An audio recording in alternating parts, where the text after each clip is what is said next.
Meu processo criativo, ele na verdade acaba se tornando o resultado de várias experiências que são adquiridas e acumuladas no decorrer do tempo.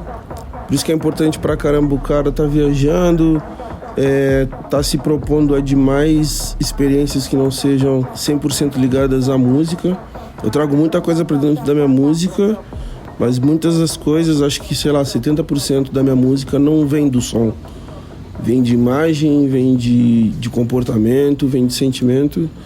E eu sou uma pessoa que, ao contrário do que a galera prega, enquanto um artista que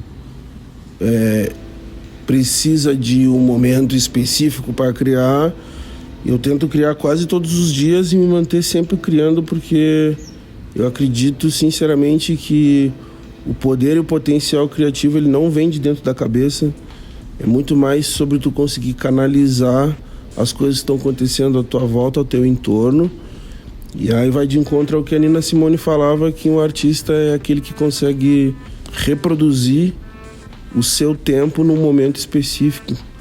Então eu olho para o ponto futuro, eu recebo muita informação do passado e tento trazer tudo isso no presente. Então para isso eu preciso de pesquisa, eu preciso me movimentar, eu preciso me propor, e para depois eu conseguir entrar para dentro do espaço criativo, seja para criar música, seja para pintar, seja para desenhar, e colocar isso tudo com técnicas que a gente vai adquirindo e praticando no decorrer do tempo.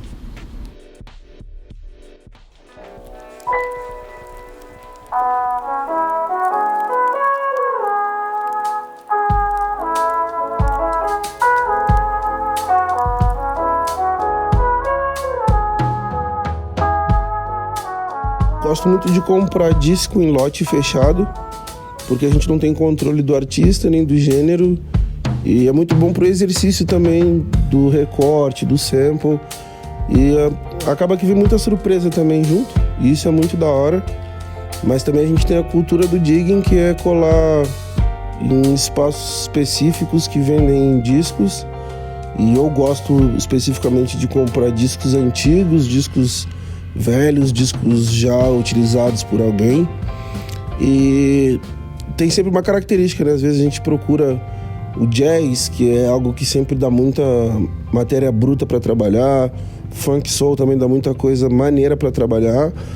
E dessa cultura de estar sempre comprando e sempre escutando música, a gente acaba também decorando os nomes de alguns instrumentistas, que aí talvez a gente consiga encontrar um disco que não seja especificamente do artista que a gente curte e tal, mas que tem esse musicista trabalhando.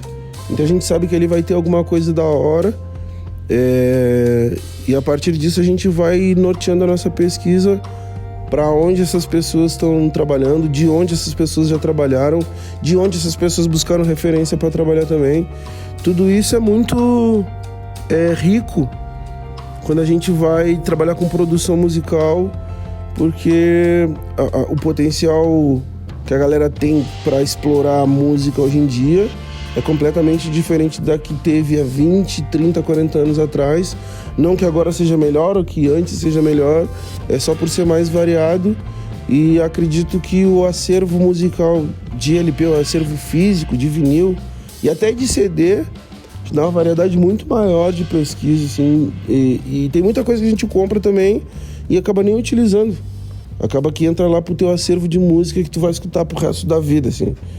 Então é muito a partir dessa prerrogativa da pesquisa musical que a gente vai tirar aquilo que vai ouvir para nortear as próximas músicas que tu vai produzir. Então tudo sempre parte do se jogar no mundo, se jogar na experiência, para ver o que tu consegue tirar daquilo, canalizar e produzir por último, assim. Produção é sempre o resultado, é o último resultado de toda a experiência que tu passa.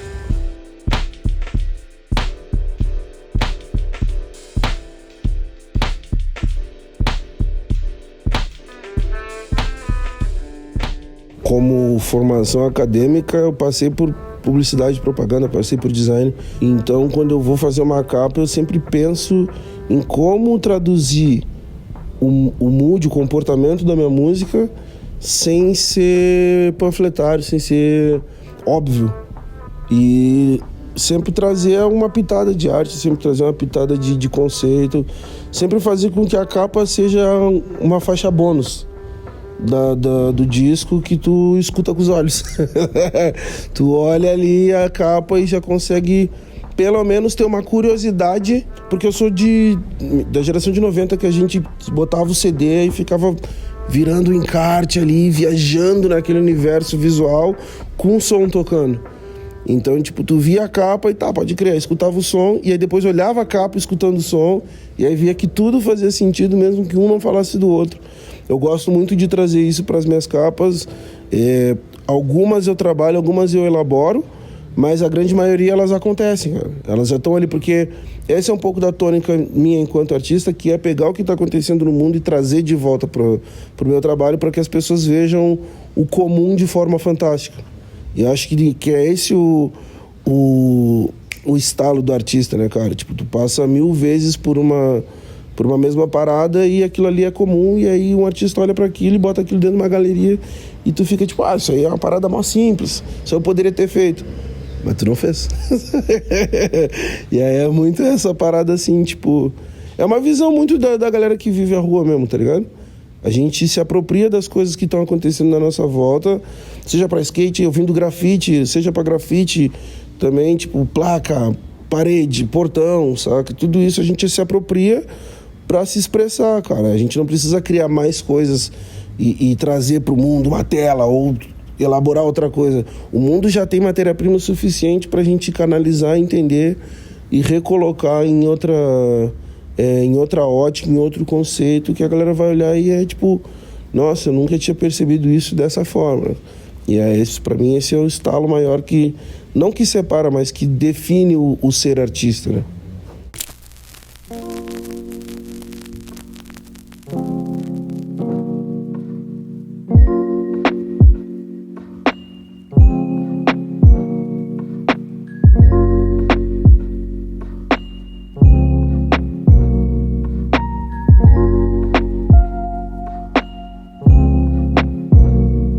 Eu sempre utilizo o cinema como a maneira para me colocar na vida das pessoas.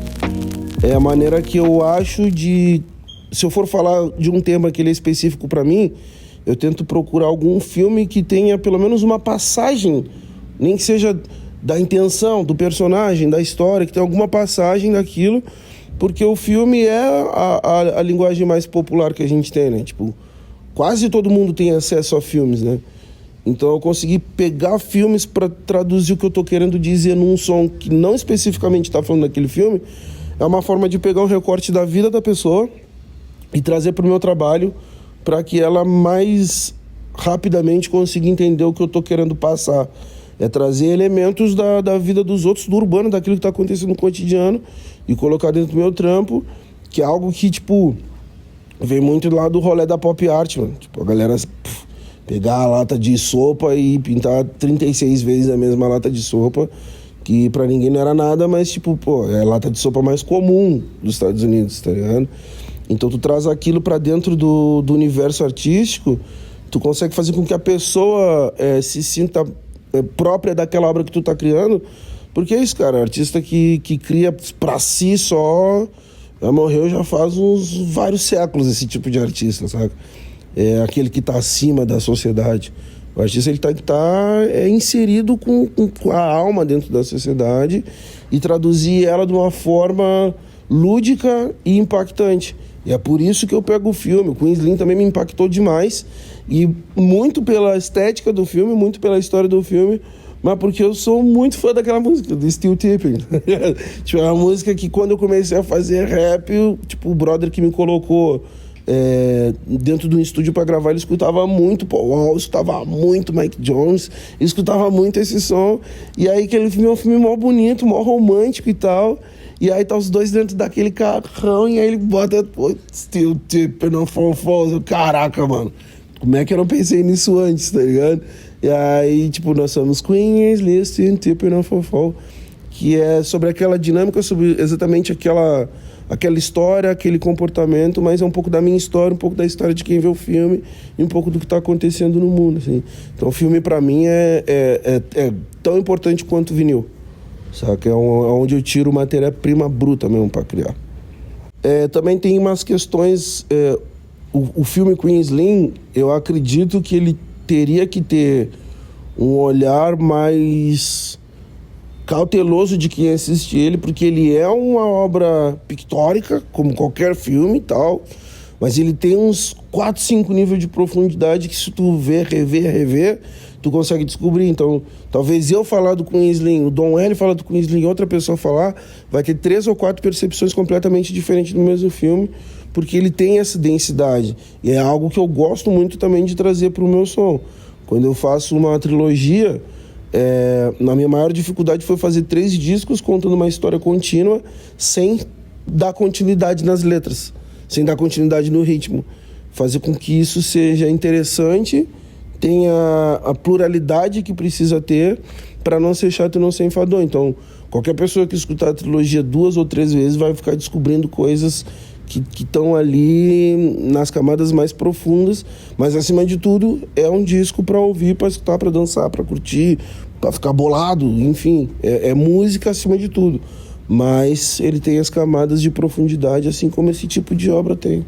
Por isso que eu acho que a gente está muito alinhado, que é muito mais sobre estar alinhado com esses diretores do que propriamente absorver profundamente o conceito estético do que ele está fazendo. É algo que eu fico muito feliz quando isso acontece, né? Tipo, porra, sai um filme falando de algo que eu curto, ou de algo que eu tô falando, sabe? Tipo, então eu já consigo entender que não tô perdido no planeta. Por isso que esse tipo de obra vai ser atemporal, cara. Tipo, todas as pessoas que forem abordar ele de alguma forma, independente da época, vai ter um olhar completamente diferente, porque é um filme para isso, né? Tipo, é isso, quando eu vejo Queen Slim, eu tenho uma percepção diferente, porque ele meio que me atravessa historicamente, né? É o meu corpo que tá ali, sabe? Eu entendo o que tá acontecendo, e aí eu tô para aquém dos problemas, das questões, da morte, do crime. Eu vejo aquele filme como um filme de relacionamento, saca? E ele não ele tem outras dinâmicas, só que o pano de fundo seria o relacionamento. Mas eu, enquanto preto, eu sei que aquilo ali é algo que é muito comum, saca? Que é tipo o brother e a mina, que os dois vêm quebrados já da sociedade, se encontram. É difícil deles conseguir alinhar o discurso, alinhar o diálogo. Ela muito brabona, ele tentando dar uma suavizada às vezes. Tem um momento em que ele fica brabão, que ela suaviza quando ela tá já ali no rolê dela, no bairro dela. Então tem muito isso da gente demorar muito para afinar os instrumentos, sabe? E aí quando tá tudo dando certo, não vou falar porque senão eu vou dar spoiler do filme.